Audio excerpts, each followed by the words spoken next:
ఆంధ్రప్రదేశ్‌లో 50 రోజుల నుంచి జరుగుతున్నటువంటి అరాచకాలు, అకృత్యాలు, దాడులు, హత్యలు, అత్యాచారాలు, దౌర్జన్యాలు, ఆస్తుల విధ్వంసం, ఎంపీల మీద రాళ్ల దాడి, నడి రోడ్డు మీద నరికేయడాలు, 5 నెలల పసికందు మీద కూడా అఘాయిత్యాలు, 5వ తరగతి చదివే పాపం మీద అంత దారుణం జరిగితే ఇప్పటికి పాపం మృతదేహం కూడా దొరకట్లే. చెప్పుకుంటూ పోతే ఎన్నో. ప్రేమోన్మాదులు నడి రోడ్డు మీద తల్లిని తండ్రిని పొడిచి పొడిచి చంపుతున్నారు. ఇలా మాట్లాడుకుంటూ పోతే చాలా పెద్ద లిస్ట్. సో ఈ క్రమంలో వైఎస్ఆర్ కాంగ్రెస్ పార్టీ రేపు ఢిల్లీలో బుధవారం రోజు జంతర్ మంతర్ వద్ద శాంతియుతంగా ఒక పెద్ద నిరసన కార్యక్రమానికి పిలిపించారు. దానికి సంబంధించినటువంటి ఏర్పాట్లు పెద్ద ఎత్తున జరుగుతూ ఉన్నాయి. ఆడ ఒక ఫోటో ప్రదర్శన కూడా ఉంచుతూ ఉన్నారు.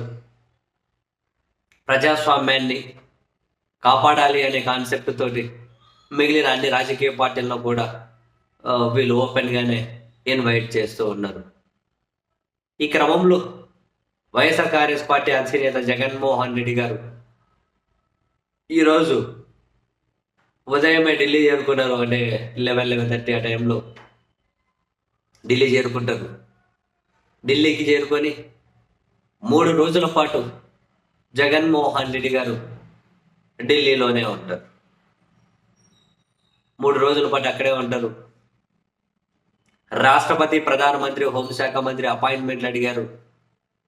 మరి వాళ్ళ అపాయింట్మెంట్లు దొరికితే రాష్ట్రంలో ఏ విధంగా 50 రోజుల్లో అరాచకాలు జరిగాయో వాళ్ళకు ఒక ప్రజెంటేషన్ రూపంలో ఇవ్వనున్నారు అని ఇప్పటికే రాష్ట్రంలో రాష్ట్రపతి పాలనే శరణ్యం అని చెప్పి జగన్మోహన్ రెడ్డి గారు డిమాండ్ చేసి ఉన్నారు. కాబట్టి అదే డిమాండ్ను ఢిల్లీ పెద్దల దగ్గర కూడా ఉంచబోతూ ఉన్నారు.